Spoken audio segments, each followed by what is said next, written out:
Alright, everyone. Hello and welcome to another RWBY fanfiction reading. So, this time we are, well, yeah, I don't know.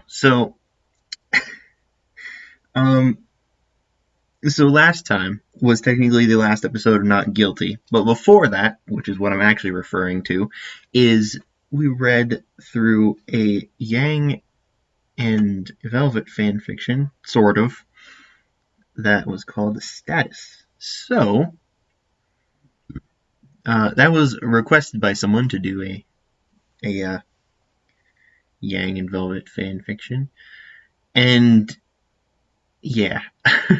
So obviously, I showed a little bit in the last video that my Google search was not that useful. I'm going to be honest, and it didn't come up with much, and a lot of it wasn't very good. Uh, I had sort of three open. I had two of them. This was one of them, which we will actually be doing. And then the other one, which obviously we read last time, and then a page of archive of our own, which I didn't want to read any of those. And yeah, that was basically everything there that I would actually read. But I didn't want to read any of that for this, and it was all very weird, and I didn't want to do it. So, if you want something like this read, or if you want something specific, like like one that you've found or something like that, please tell me that and give me something a little specific, because trying to find that stuff is maybe a little difficult, and I don't often want to deal with that because it can be a little bit of an issue, because it's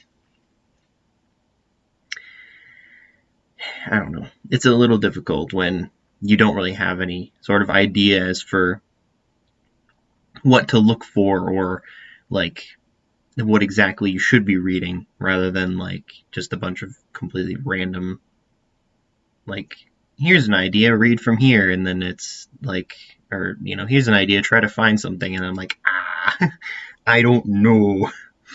So yeah, although we still will do the other requests, which I haven't even tried to look at yet, but I'll look at it probably once I'm done with this video and see what I can find, so I can, record that tomorrow and continue on.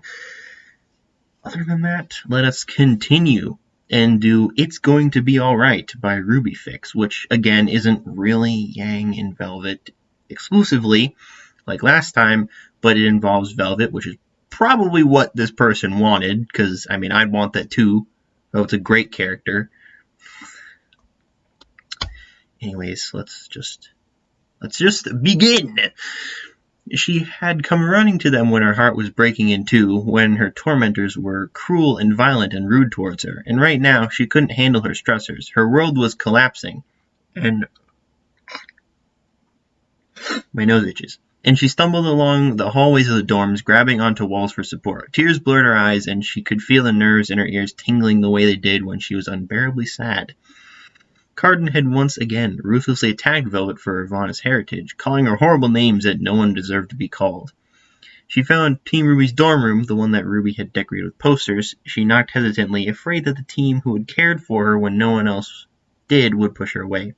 RWBY flung open the door, her dark locks swinging around her face as she laughingly yelled behind her for Yang to stop bothering Blake. She saw Velvet, the drooping ears, the sad eyes, the tear streaks. RWBY grabbed Velvet into a bear hug and ushered her inside. The ruckus in the room and sunset that shone into their windows blinded Velvet and made her whimper. Her nerves were extra sensitive at the moment, and almost automatically the room went quiet and Yang closed the curtains. She could feel RWBY's strong arms guiding her towards Weiss's bed, which the heiress had offered up without a word. As she sank into the soft down, she began to sniffle. What happened, Velvet? Blake asked, her voice soft and quiet. In moments like these, the other fawness would unwrap her ears in a way to show Velvet she wasn't alone. Blake untied knots of black silk and set the bow on her book. Probably not a Whatever. Yang knelt in front of the rabbit-eared girl with a damp cloth and rubbed it along her cheeks to soothe the flushed skin. Her older sister instincts kicked in for Velvet as much as they did for Ruby. Weiss grabbed her rapier, a fire in her eyes as she pulled on her white boots. Where are they? Shouldn't do that. I'm a little bit crazy today. I don't know why. Not really crazy, but loopy, I guess you could say. I honestly don't know why. It doesn't make any sense, but I think it's just that I haven't really gotten or had the ability to just goof off and, do whatever for a while, so it's just kind of coming out here. We're trying to be professionals here, and it's not going anywhere. Anyways, where are they? She demanded, her pale composure disrupted with patches of angry scarlet. No, don't do that, Velvet pleaded. Weiss paused, her inner struggle showing on her face. She didn't want to upset the girl more, but an animalistic part of her wished to put Myrtenaster where the sun didn't shine. She sighed, pulled off her boots, set down her sword, and edged into her bunk next to Velvet. What happened? Yang asked as she focused on wiping away budding tears. Carden, he called me a mutt and a monstrosity. Sometimes I feel like one. Velvet whispered before bursting into quiet sobs. She buried her face into her hands and cried tears that racked her ribs. Ruby made a strangled noise in the back of her throat and spoke. That's not true at all, Velvet. Don't ever think that. Carden's a monstrosity for calling you those names. Blake spoke while walking across the room. Ruby's right. You're not any of those things. You're lovely and gentle. The brunette huntress knelt next to Yang and hugged Velvet hard. It's going to be all right. Group hug, Ruby called, piling onto Velvet and encasing her in a tangle of arms and legs. Velvet's tears soon faded into watery laughs and soon into a full-fledged smile as she felt loved unconditionally. It was a wonderful feeling. Apparently there's a second chapter. Hey! Oh, it's a prequel. Well, now you've confused everything. Apparently this is a prequel to the first chapter. Ay. Velvet was small and quiet, and her faunus heritage had always been a burden for her to carry. When she made it to Beacon, she was hopeful for a new beginning, away from glaring, disdainful eyes, but she had been met with 4 pairs instead. Team Cardinal, cruel and rude, had subjected her to a horrible bullying and oppression for her large brown rabbit ears that she once thought were beautiful. Now every night after she had been chased away from her table in the dining hall, she would stand in front of a mirror and cry, beginning to hate her origins and the people she belonged to.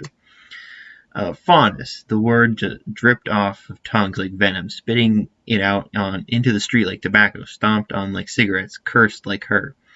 She was a faunus, and she wished so much that she could just be normal. She longed to be a girl who had no qualms and stood up to Carden and his cronies with ease and elegance, but she was a muddled mess on the bathroom floor, hiding from her reflection so she didn't have to feel like her stomach was bottoming out.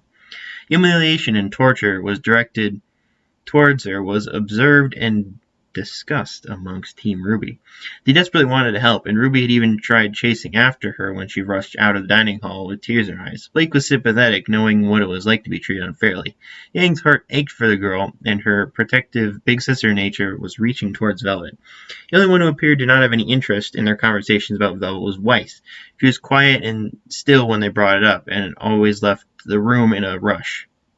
Her team members were puzzled and slightly intrigued by her opposition to talking about the meek faunus girl who was going through a terrible time with Carden, Beacon's uncivilized beast of a person.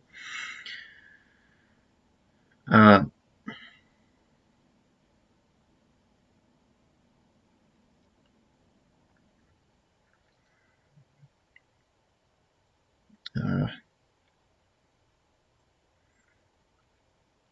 lost my spot. Jesus Christ. Okay, on a cool fall night, Team RWBY was attending to their dinners. Ruby with a large pile of cookies instead. That's not healthy. Velvet made her way in, her head low and her ears drooping with sadness. There was a tension in the air as Carden sauntered over to her seat and stomped on the space next to her. She yelped and jumped in a fright. Carden laughed, enjoying this torture thoroughly.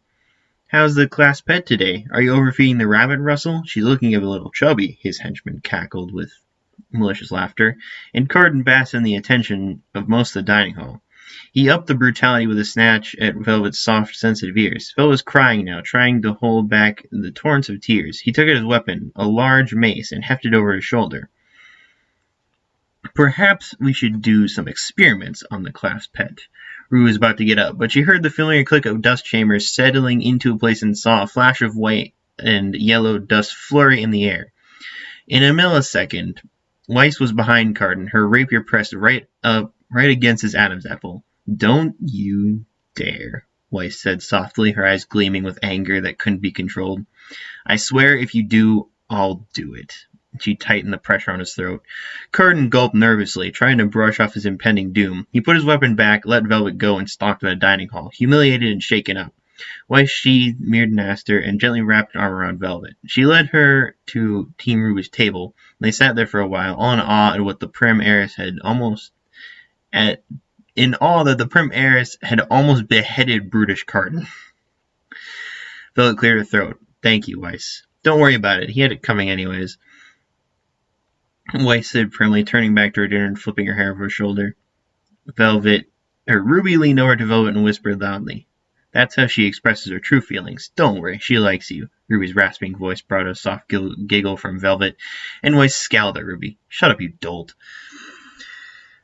Well, that wasn't very long.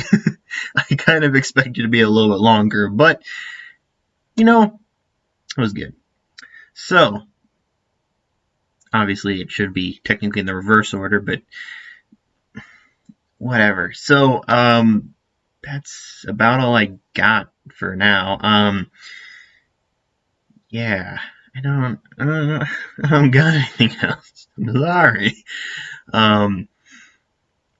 Yeah, so I guess this will be a little bit of a shorter episode, which is just fine, because, they shouldn't all be super long.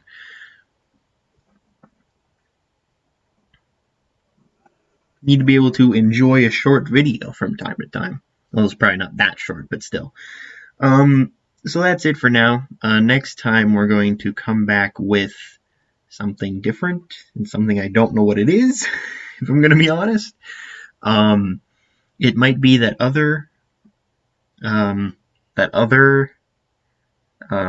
request that I said existed,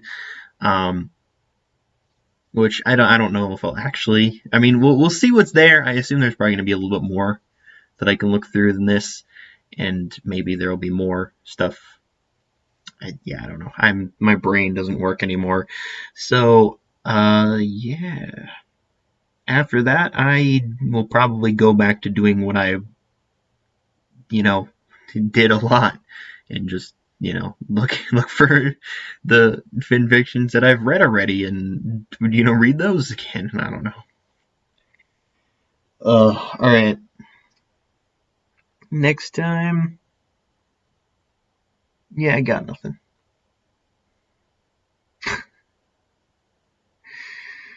Oh, God.